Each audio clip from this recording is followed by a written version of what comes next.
All right, welcome back to 40-Day Refresh. We are on day number 17, and today we're going to talk about a principle which I call the principle of the beginning and the end. Now, just a reminder, what is our goal 40-Day Refresh? To get things in order, number one, so that you get mentally clear, and then you begin to develop a one-year plan for the direction that you are trying to take your life.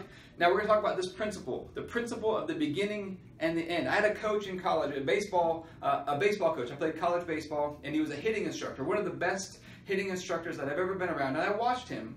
He would go in and he would transform a whole offense in an hour. He would have one conversation and a little bit of practical application, and he would transform a whole offense. He would transform hitters in literally an hour. It was an amazing thing to watch. He was one of the best I've ever seen at it. And he had one main principle when it came to the actual mechanics of the swing that he lived by, which is that if the beginning of the swing and the end or the finish of the swing were in the correct place, everything in the middle would take care of itself. If the beginning and the end were in the correct place, everything in the middle would take care of itself. Now, where does this principle come from? I began to see this is actually a biblical principle because Jesus, it says, is the beginning and the end. He's the Alpha and the Omega.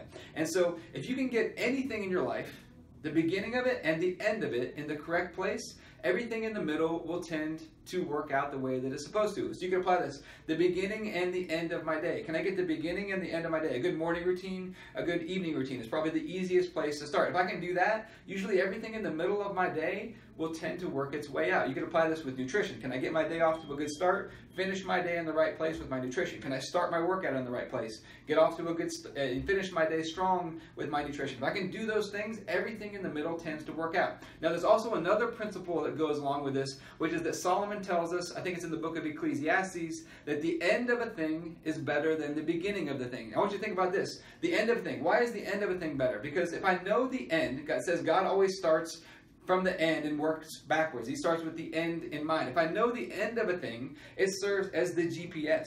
Okay? It serves as the destination. So think about with the GPS. If I know my ending point, I know my destination, now I can begin to program the steps to get there. But until I know the ending point, I can't get the steps because I don't know where I'm going. So the beginning and the end are both important, but the end of a thing is actually more important than the beginning. So really put a focus on anytime you start and finish something, put a lot of effort into making sure that those are going well and in the right place, but really focus on getting the end point where you want it to be. Always begin with the end in mind. So the end of a thing serves as your GPS, serves as the target that you are shooting for. And once I know that, I can begin to lay out the steps that I need to do to get to that target. This is a principle we're going to go over when we get into developing your one-year plan. But the beginning and the end, if we can get them in place, everything in the middle will tend to work its way out. Now, if you don't have the email series and the online course that goes with this program, you can go to danielfoley.net/40-day refresh. The number 40-day refresh, you can find those there to get access into the other information that goes with these videos.